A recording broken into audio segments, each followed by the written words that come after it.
Hello. Hello. So today is another weekly coaching call. And I'm going to go check.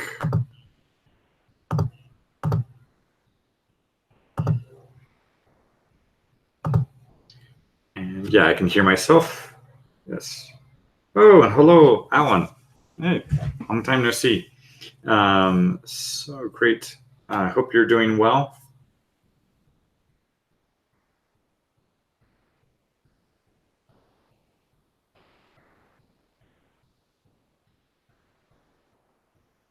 And let me just check here to turn off this audio. Yeah. Okay. So I can see here and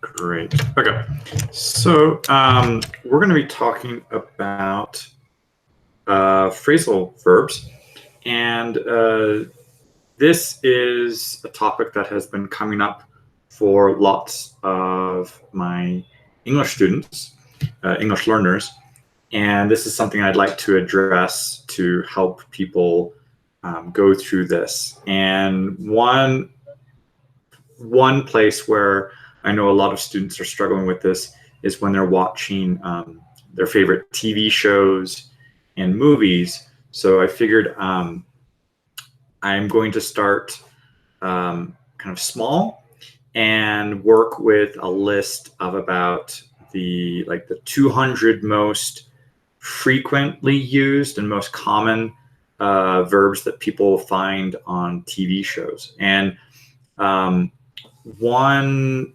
tool that I'm really excited about, and just want to say hi, everybody here is Maria and Mari. So thank you for joining as well here. And so one tool that I'm really excited about, and I've mentioned this in a few other sessions, is that the corpora, the English corpora tool that I use. So that's a collection of text and audio. Well, not the audio files, but it's transcriptions of audio coming from TV, movies, talk shows. And one of those ones that I'm very excited about that's been recently added online is a corpus from TV shows from the 1950s until most recently. And if I go here, I can show you this. So I'll show this to you on my screen. Just one second here.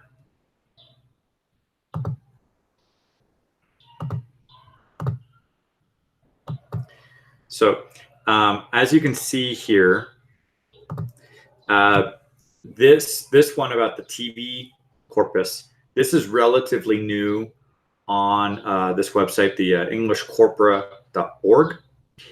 And this is taking about a database of about 325 million words.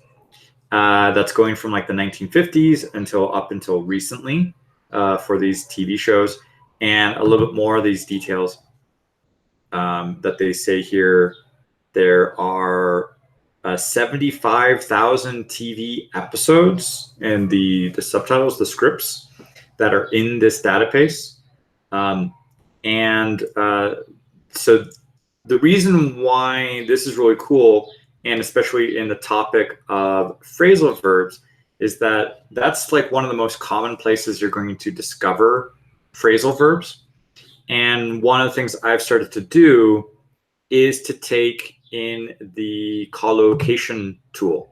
So for example, if I look up the most frequent words, the most frequent verb used with the word back, I can find out what that verb is.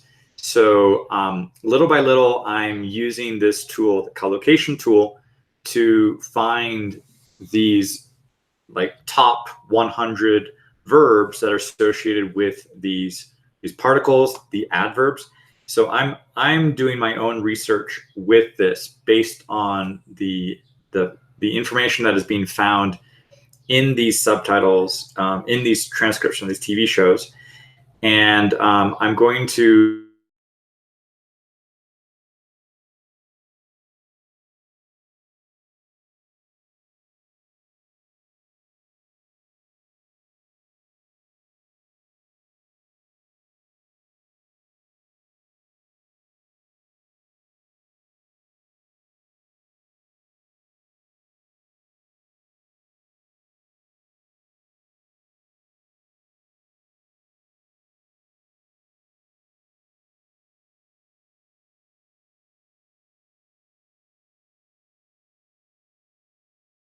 where you could hear this and listen to this. So this can be a way for you to kind of, when students are looking at learning these phrasal verbs, they're usually given some kind of an alphabetical list, and you're not always certain about how useful is that list. So you don't know if it's by frequency, if it's just by alphabetical list, where did they get that data? So I'm going to be taking this from those frequent hits, those most frequent ones, and this will be a way for you to practice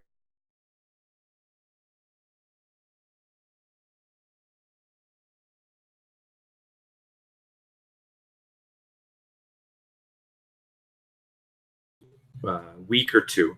I'm going to be curating this information and putting this together. Just 1 second here. Looks like there's a pause there. Okay, yeah, so let's get a little bit back into, first of all, kind of what is a phrasal verb. So I'm going to go on to a slide here, and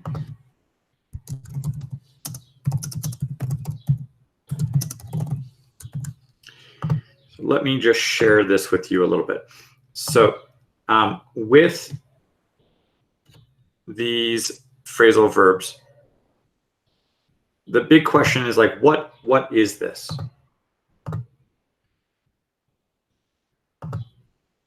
So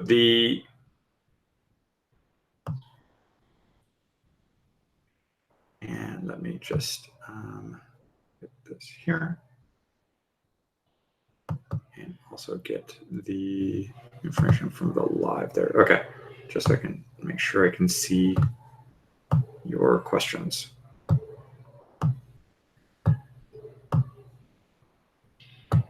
Okay, so first of all, with the phrasal verbs here, let me just go back there and get slide.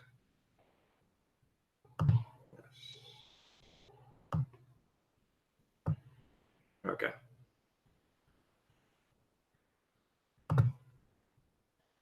Sorry, here, getting these ready for you. Okay. So first of all, the phrasal verbs. Like, what is the phrasal verb? So the phrasal verbs, these are these verbs that are using, there's more than one word. So these are using things such as go up, get back, walk away. And the difficulty with that for some of the for some students, if I take, for example, take off. And the problem with some of these ones of like take off is that you can have a different meaning based on the context. And with the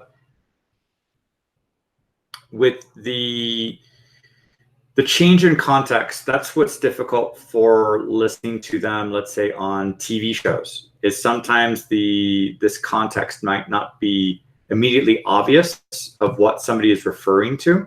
You might only hear that phrase for a few seconds. So for example, with take off, if this was my shoes, this would mean to remove. And let me just double check. It looks like you're not seeing the screen correctly on here. Let me change this for the screen share. Sorry about that. Let me change the screen share for the application window. Okay, sorry. Okay, that should change now. Yeah, sorry. Thank you for letting me know that. So yeah, for here, for the phrasal verbs, so I mentioned here, you have more than one word there. You have like the go up, get back. Some of them are even more than that. And the context will determine some of these meanings for those verbs. So with if it's my shoes for take off, this is to remove them. If it's an airplane, this is referring to like go into the air and fly. So you need to know a little bit about the context, and many verbs will have possibly multiple adverbs or particles that they can use with them. So for example, get changes with lots of adverbs. So these ones, like get is one of the most common verbs in the English language as a phrasal verb, and you have easily get back, get away, get on, get off, get in, get out, get through, get over, get into,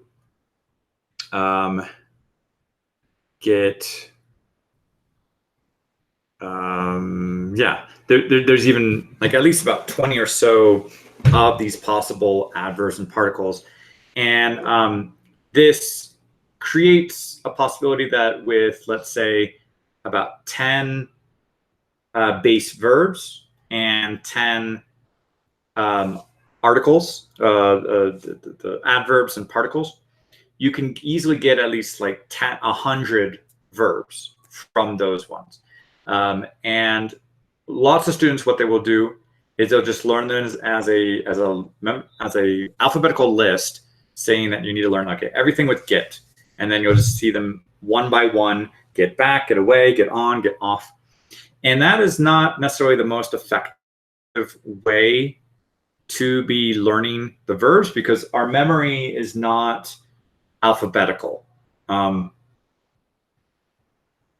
we need to see these in context. So instead of just a list of everything that could be with get or everything that is with back, we need to see them in different contexts. So with, let's say, for example, insert this slide. So with the context determines everything. So if I'm going to be looking at, let's say, exercise, this is where I need to be working on, let's say, lift up, put down, sit up, pull up. So I can, with the context of exercise, you'll see these ones either with like with lifting weights and associating this with an object. So it's important to associate with a common object. So what is it you often lift up? weights. And what do you also put down? Also weights. These ones, sit up and pull up. What's different with this one, these are called intransitive verbs. So with intransitive verbs, these mean they do not have an object. So you just sit up. This is the action of, let's say you're lying on the ground. Your body looks like a triangle, and you're pulling your elbows up to your knees to go from like a lying position to sit and kind of touch your elbows to your knees, for example, if that's the exercise here. Now, this action, sit up and pull up, this is where, let's say you are hanging. So this is hanging and holding on to a horizontal pull. Then lift the body to have the chin reach above the pull. Or the bar in this case. Yeah, sorry, bar. Now, these two ones, these intransitive ones, we don't say they have an object. We just perform this action. And some verbs, in terms of also these transitive verbs, these ones can take an object. So like, for example, eat a sandwich, buy a magazine, read a book. Those are other examples of transitive verbs. So yeah, read a book, buy a car, eat a sandwich. Those have an object, and that is that makes them a transitive verb. Another concept that is important to realize for the phrasal verbs is we have separable versus inseparable.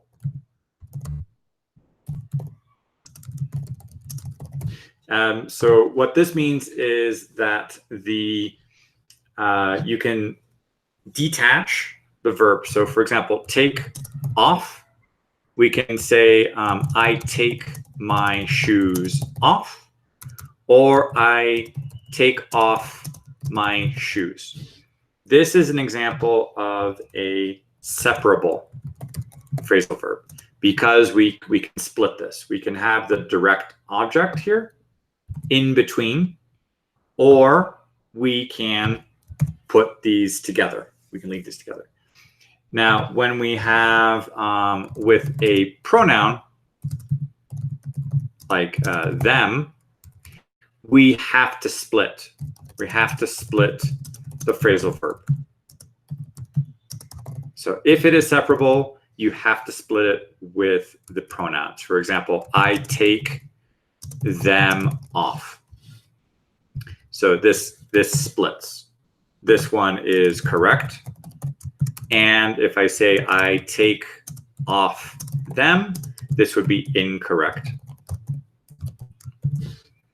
But we also have what are called inseparable phrasal verbs, and those ones we can't separate them. So an example here would be like, for example, come up with an idea. I can't say like I came up with a great idea. We have to we have to say this has to remain together. We can't say I came a great idea up with. So like I came a great idea up with, this would be incorrect. Would be incorrect. And if I'm using a pronoun with the word it, like I came up with it all by myself, this is we can't separate that. So all of this came up with is together, and we have the it afterwards. So how do you know this when you're looking in the dictionary? It's going to say something like, with the take off my shoes, it will say in the dictionary, take STH off. And this STH, this means something. So if you see that word something written in between the two words, that refers to the fact that you can separate this. If I find this like come up with something, it's going to indicate that I can't separate it. Another thing you might see is that it says like dot ins, like sorry, ins insep. That might be another reference, or you might see this as sep sep. You might also see it indicated in the dictionary as like phrv or sep phrv. Those would be referring to phrasal verb, and it's separable. So you might see a couple of those indicators in the dictionary to let you know. If it's with a person instead of a thing, you might also have SB. So to like come across somebody, SB would be somebody. Yeah. Let me just check over here in the comments and see who is still watching here. Do you have any questions so far? Is all of this familiar? Is anything here new or unfamiliar? Let me know so I can see that you're still here and saying, yeah, hi, Emanuela. Thank you for joining here. So yeah, let me know if some of these concepts are familiar or if these are new to you. And now another big thing about learning these phrasal verbs is kind of deducing, trying to like guess their meaning. So sometimes there might be a tangible, physical, like a tangible, concrete meaning. For example, walk away. This just means to kind of leave a place and go somewhere else. So this away part is to create distance. But in some other cases, get away with murder, for example. This ends up being a little bit more abstract.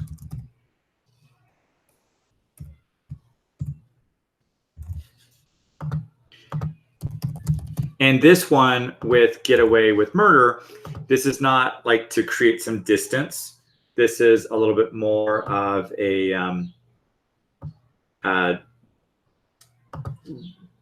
that somebody has like not been convicted of a crime, or not been punished, not been punished. So sometimes it isn't quite clear that this away is this distance. It's just that they were able to do something and not have a consequence. So this is do something without a consequence, or kind of bad, a bad outcome. Okay, and yeah, thank you, Maria, for comment here. And yeah, with Mari about okay, knowing whether something is separable or non-separable. So when we're looking in the dictionary, and let me see if I can find an example to show you here. So if I go to, let's say, I'll find an example here, the Cambridge kind of,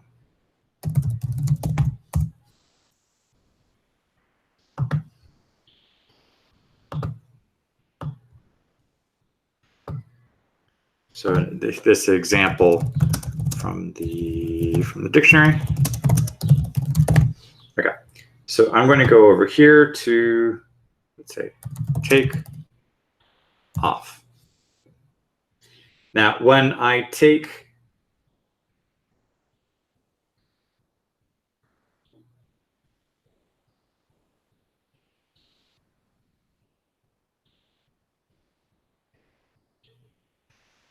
okay, so for example, this is from the Cambridge dictionary. And one of the things that I can see on here is that the example phrase that they use is saying he took off his coat. This one is not all that helpful because they're leaving it inseparable. And I'm trying to find if there's another indicator here about the separation. And unfortunately, it's not telling me that. So it's just having, yeah, so this one, this Cambridge dictionary is, I'll put this as well here. This is not the best example there. That it's not indicating that for me. Let me take another example here and go to Macmillan. I'm going to compare this one as well. And I'm going to look up the one that says, let's say, and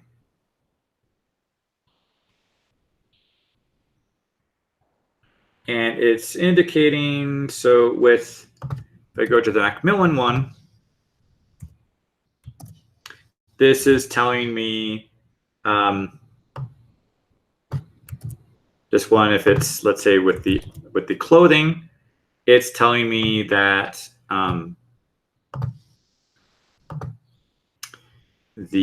I'd better take my shoes off. So based on this example, I know that they're separating it. So take my shoes off. They're telling me that it's transitive, but they haven't really done a good job here in the dictionary to tell me that I can separate it. So let me take a look at yet another one. I'm going to go to like Merriam-Webster.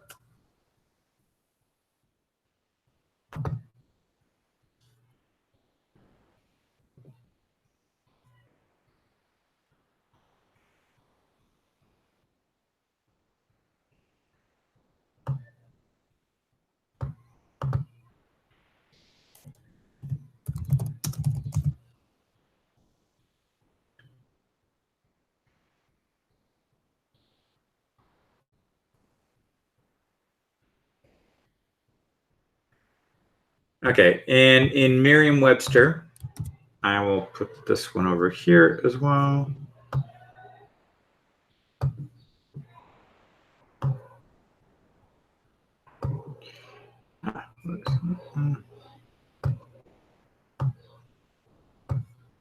And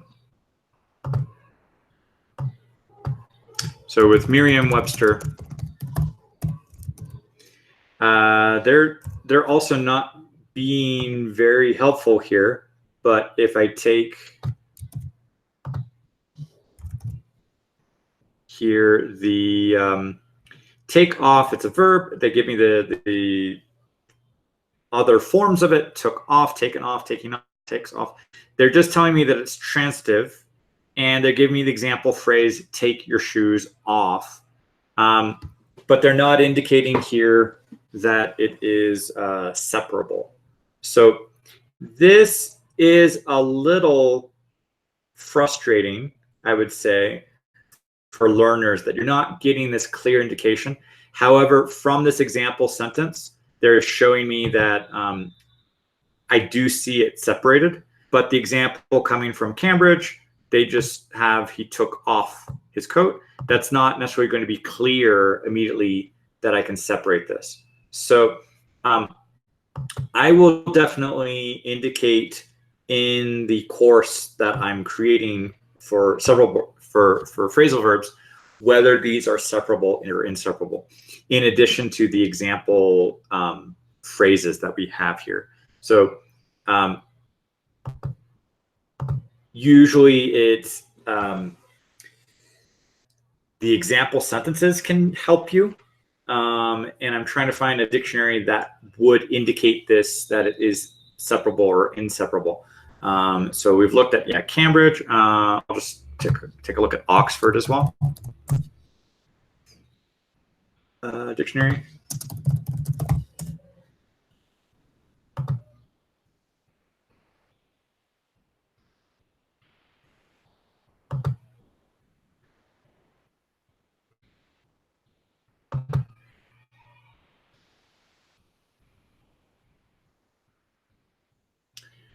It looks like I have to purchase the dictionary.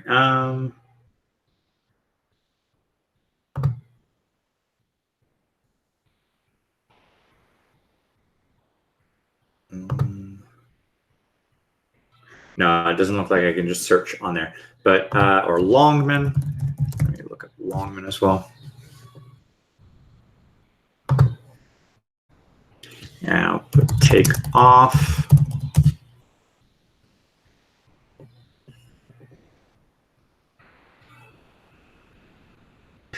Okay, this one, okay, I think I would probably recommend the Longman dictionary a little bit better. Okay, let me just, next slide, yeah, so.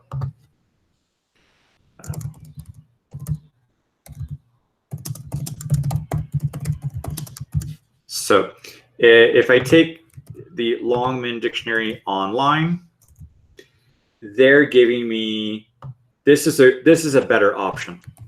So on here, they are telling me take off, this is a phrasal verb.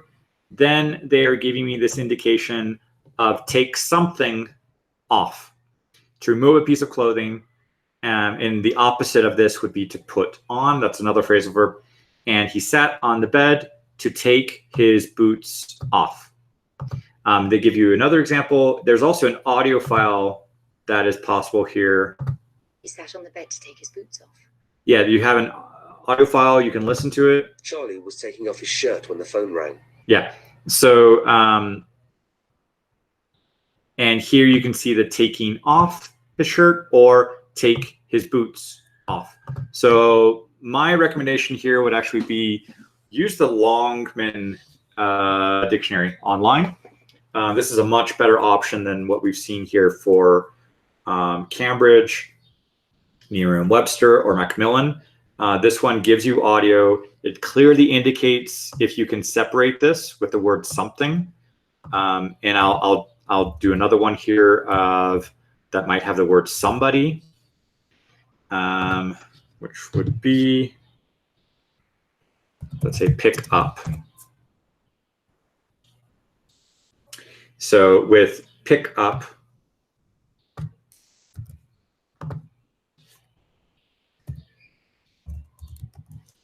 here you can see the something or somebody up on there. And these would also have audio files. He picked up the letter and read it. The phone rang and I picked it up. Mummy, can you pick me up? So those ones each have an audio file. This would be excellent for the pronunciation, getting used to how that's being used. So I would much prefer to give you this recommendation to use Longman. Okay. So it is mostly one by one. Yes, it isn't necessarily a 100% rule that will determine if you can separate these. But let me just, I mean, there is a tiny little bit of, I mean, knowing if something is transitive or intransitive, this will indicate as well. But let me just put this on another slide here. So with let me insert this table. Okay. So I think with, okay. So if something is, if it is, again, separable,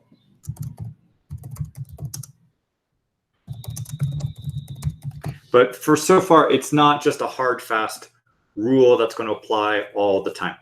So if I take, if something is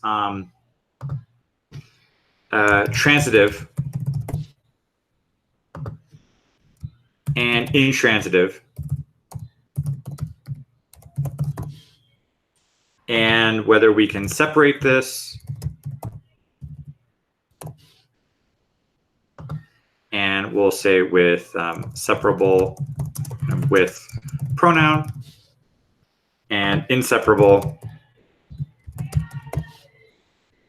and inseparable with a pronoun. So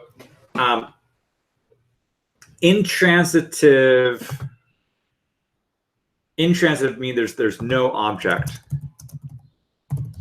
So what's going to happen here is, if I come up with an example here, so separable and transitive, this would be take off. So I can take off my shoes, or I can take my shoes off. However, if I use the pronoun, it must be separated. So take them off. Or my hat, my coat. So take my coat. Take off my coat, or take my coat off. Once I use that with the pronoun, I have to use take it off. If I use the example here of come up with an idea and come up with it. So I can't separate that. It's inseparable. And with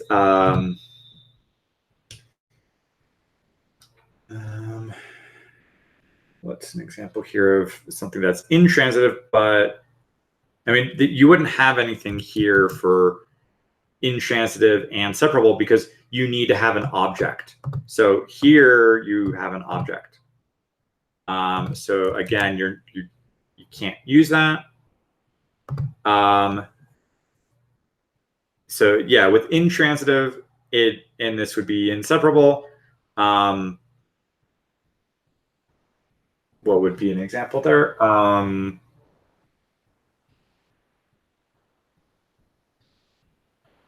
This would be using take off. The plane took off. There's no yeah, you can't really use this pronoun as an object. So because it's intransitive, there is no object. So we can't really do that. I mean, I would be using a pronoun to say it took off, meaning the plane or the bird, but it's not the same. It's not the same as like taking your shoes off, like removing something. So this is the movement. This is some kind of a movement of flight. So part of this is knowing if you have an intransitive verb. That would be important information as well. This is much more restrictive. So yeah, really here, I should probably just put an X or something because there's no direct object. It's really just if you have a transitive verb and it's separable, this is where you have options when it is being like this. My cheat or my little hack that I would usually tell students is if it is separable, separate it. Because later on when you have to use the pronoun, you're going to have to separate it. So I would say if you can determine that it is separable, separate it. That way when you're using the object in its full form, with the full object, I would recommend go ahead and separate that, because you're going to get into a good habit of using it separated with the pronoun. So these ones of take my shoes off, I would recommend this one. And I would like take my coat off, I would also recommend that one, because you're going to get used to using that when you go ahead and separate it. If it is inseparable, then you don't have that option. For example, to come up with an idea.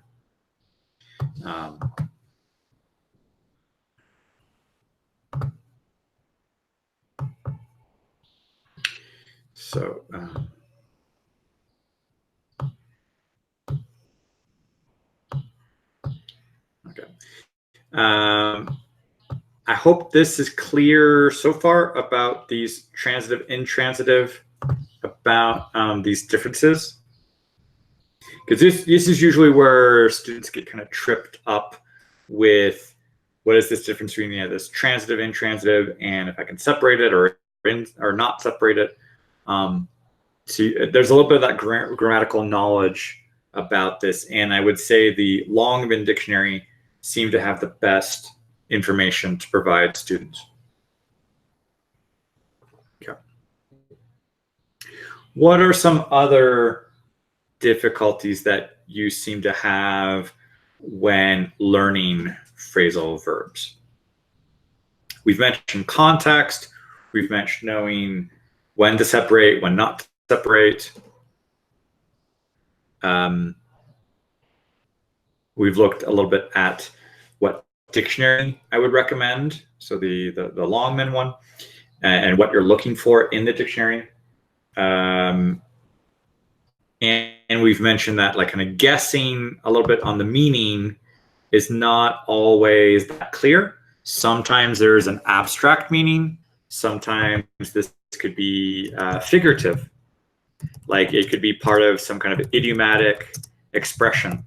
And when you're dealing with something idiomatic, it isn't always concrete. I remember watching a scene from Faulty Towers, and there was a character who is learning English as a foreign language, and the owner of the hotel tells the waiter, throw it away. And he doesn't quite understand what the owner of the hotel is referring to, and he keeps telling him, just throw it away. And then finally he literally then the man literally threw the object like to the other side of the room. But throw it away, this is abstract, and it means kind of put in the garbage, or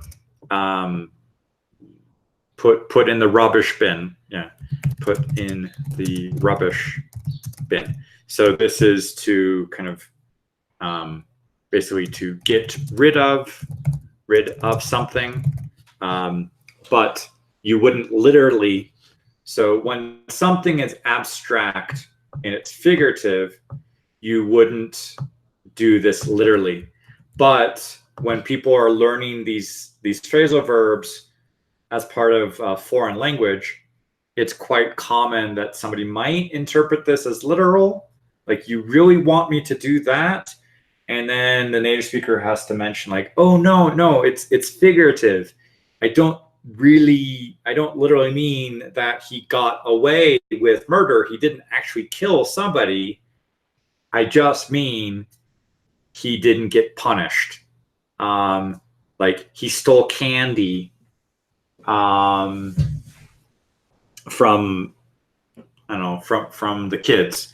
He didn't actually commit murder. So with a figurative sense, you say like, okay, like I didn't actually commit murder. It's an expression. So that can make phrasal verbs a little tricky sometimes, is knowing when it's figurative, when it's abstract, when it's intangible, and when it's part of this. So for that to get a little bit better, you need to see this in lots of context, lots of examples that will help demonstrate that. There are examples with slang as well. Some phrasal verbs may be accepted as part of standard English. Some of them may be part of slang as well. So that can also be a little bit about when to use this, when to use it appropriately. And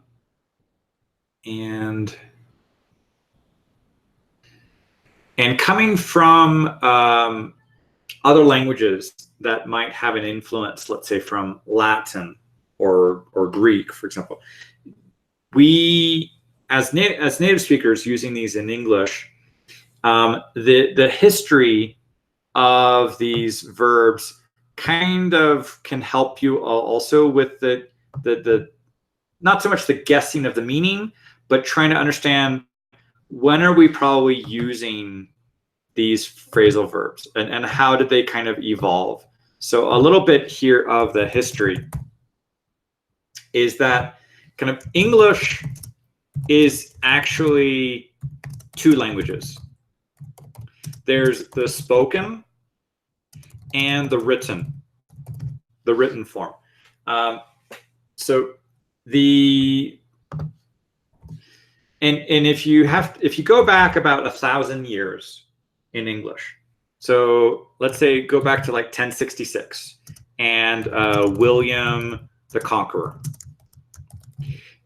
So why is he relevant to this discussion about the phrasal verbs? Is that in 1066, William the Conqueror, he was from Normandy, France. And so he spoke Norman French. And he was the heir to the British, not the British, but the English throne. And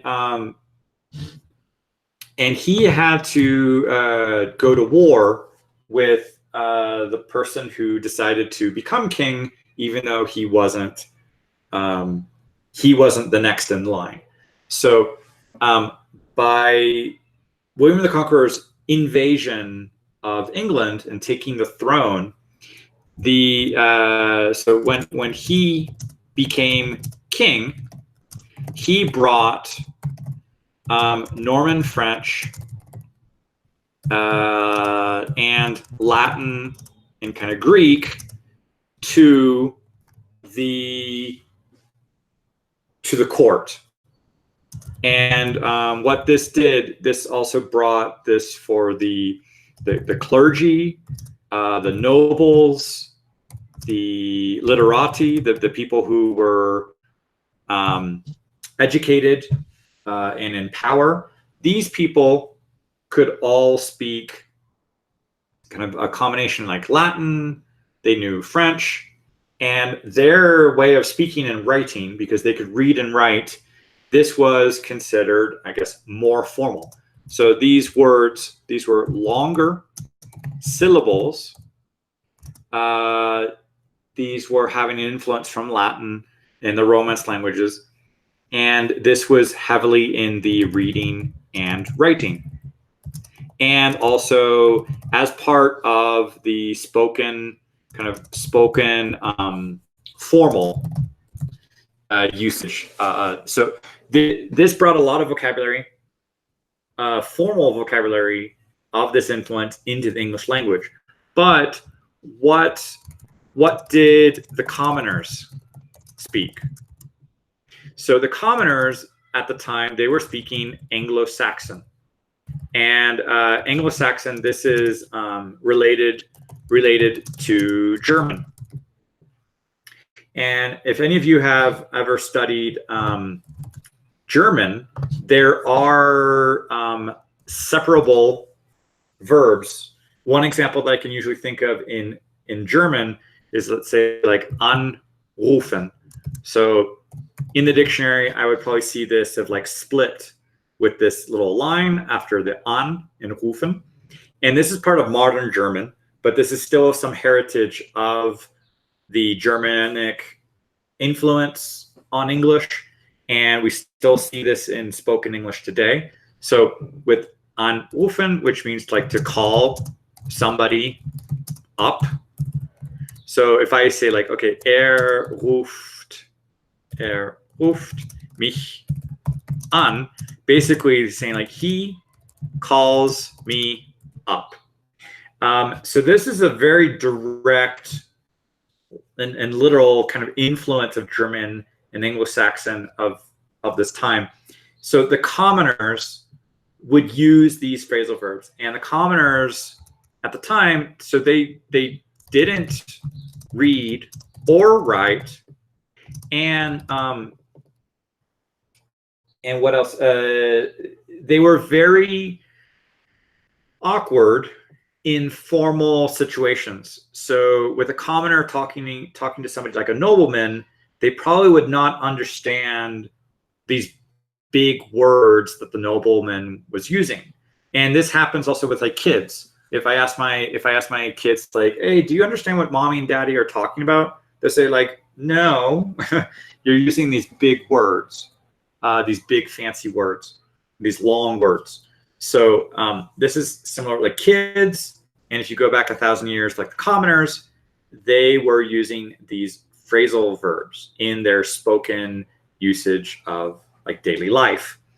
And it wasn't until they had to deal with something like the talking to a notary or going to something dealing with bureaucracy or the court or religion, that those formal situations, they would be exposed to these big words, but they weren't necessarily reading them or writing them as they were not literate.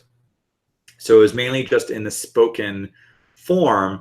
You have a lot of these phrasal verbs in the spoken English, and usually in a lot of this casual daily conversational use. And if you go forward in time and you go to modern English now,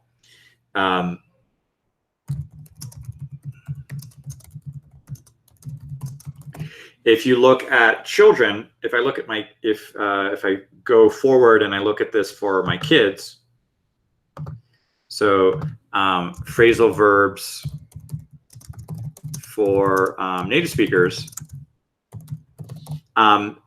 A year or two ago, I was taking some notes, taking my kids to the park, and I was just listening to how I spoke to them for every little interaction. So at the park, I told like my kids, okay, hold on, it's not your turn. For the swing. Then once they were on the swing, I said, hold on, you don't want to fall off. I would tell them with their hat, okay, put it on. Don't take it off. Then they would take it off, and I'd say like, put it back on. And if they were playing on the swing, I'd say, no, sit down. No, sit back, sit up.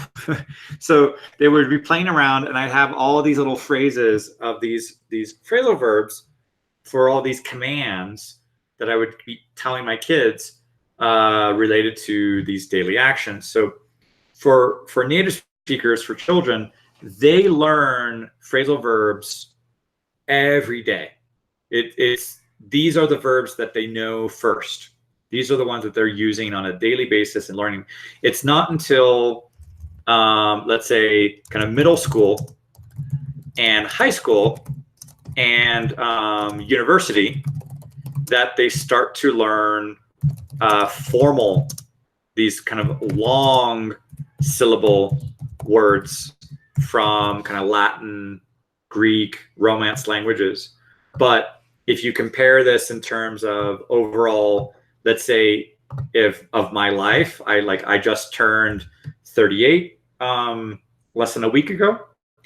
If I look at my overall usage of English these past like 30 to 40 years, I would say the majority of my speaking is phrasal verbs. And I would say this is along the lines of from age 1, 2 until now. So that's like 37 years of phrasal verbs.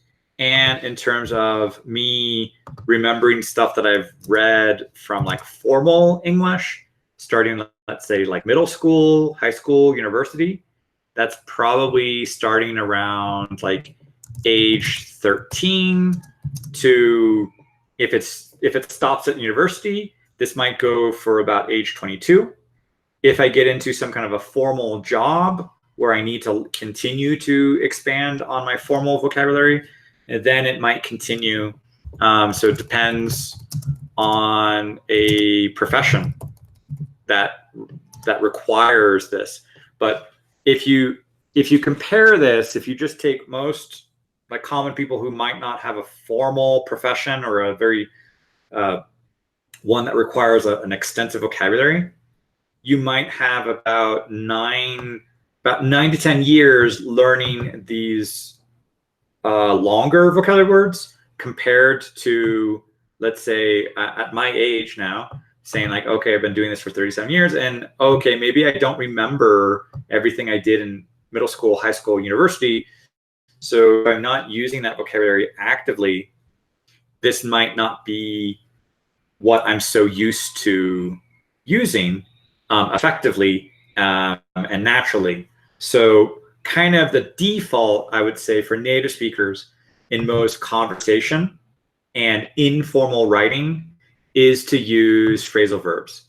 For us, we have so much more time using it and feeling comfortable using it and not hesitating to use them.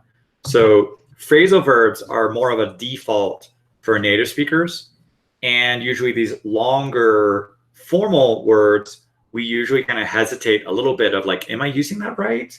Did I get the meaning right? Or we have to guess some of those words when we have to read them or listen to a formal presentation or a talk or listen or read a report or read a formal article in a newspaper. Those words for us would usually be a little bit harder. And for people who speak Romance languages, it'd actually be easier for them to be looking at some of the formal English of these reports, formal presentations. Some of those words might be more familiar to somebody learning English in a formal context.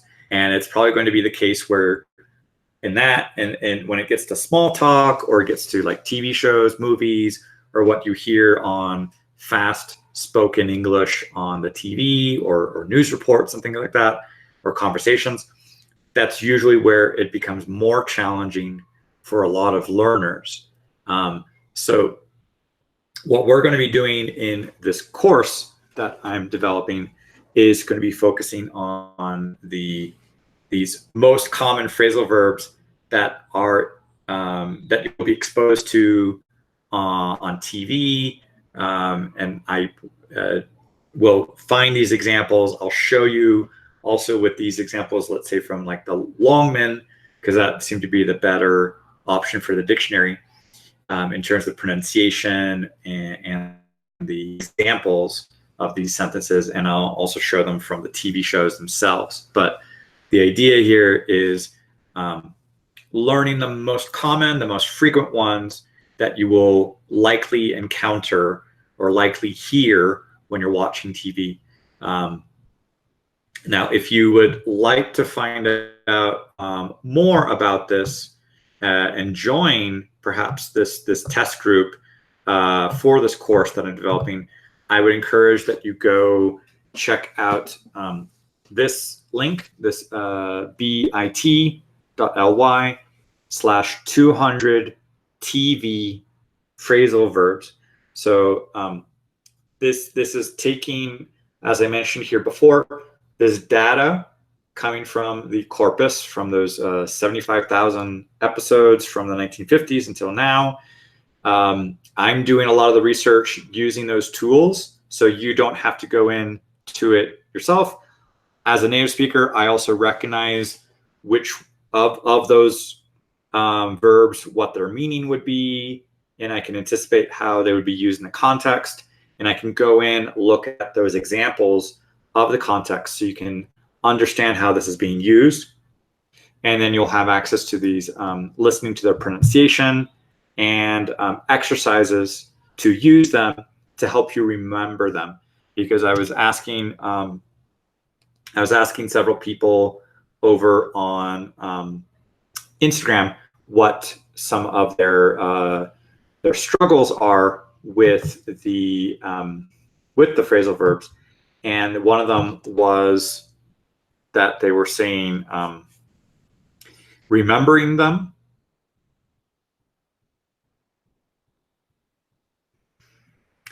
So I was asking here, yeah. So there are tons of them, and because of this, the process of learning is going to be frustrating. So people expect that it'll be frustrating. Another one is, I'm struggling with all phrasal verbs. Another person said, my biggest challenge is to remember them. Another person said, understand the meaning, remember them, and learn how to use them. Another one said, I want to know the basics of phrasal verbs. And another one here, I can't remember them. So this course is going to be there specifically to help you learn them, understand the basics of how do they work, what their meaning is, and the pronunciation, how to use them, and not get kind of tongue-tied on using them. So you'll have opportunities to practice them. And if you are at all familiar with the 30-day speaking challenge, there will be also opportunities for speaking using these to practice them and to get feedback on them. So if you'd like to find out more, I would recommend that you go to this link, this bit.ly/200 TV phrasal verbs. And I will be developing this next week or two, and I'll be happy to kind of share more insights that I have, more samples of what's going into the course. I'll be happy to share that with people who go ahead and check out this link to sign up for more information. So I hope you have found some of what I shared here today useful. Let me just mention a little bit what we talked about. So what is a phrasal verb? There's more than one word. It can be one or two or three, not just one, like look forward to it, come up with. So there can be two particles, adverbs that go with the verb.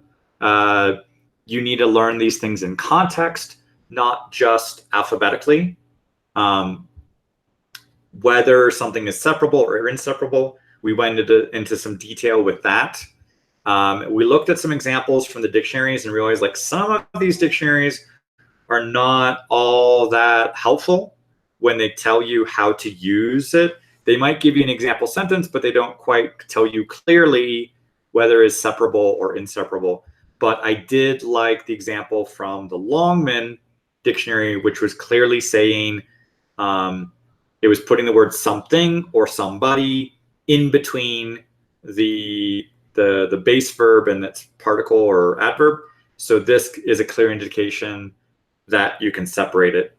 then I was looking and showing you a little bit more as like a table format to say that if something is transitive, meaning that it has an object and it is separable, I would recommend that you go ahead and get used to separating it, because when you use it with a pronoun, for example, here, take them off or take it off, you're going to have to separate it. And that if it's intransitive, we don't have an object, so we don't have to worry about it being separable, because that's not an issue.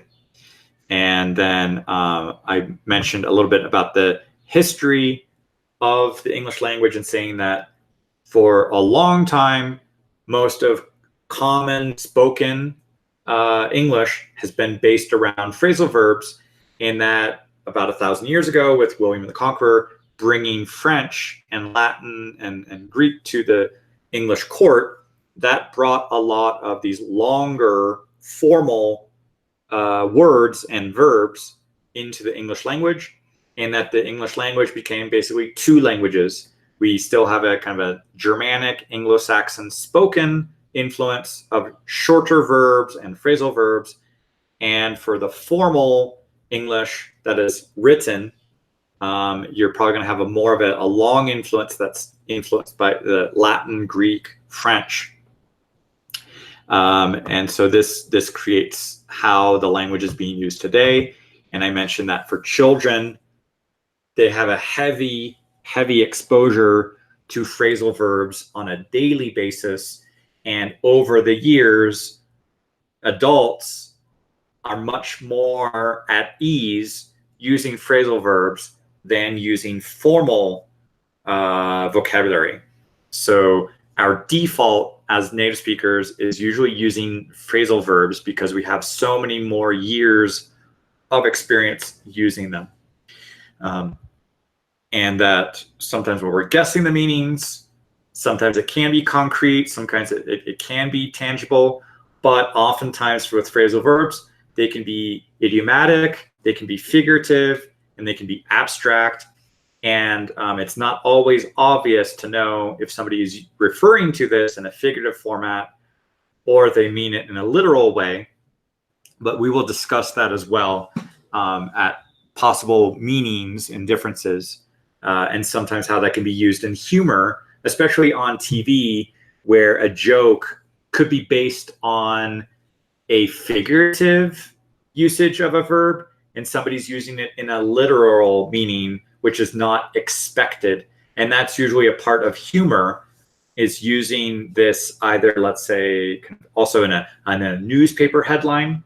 There are some times where that might catch somebody's attention, where they're not necessarily anticipating a different meaning based on that context.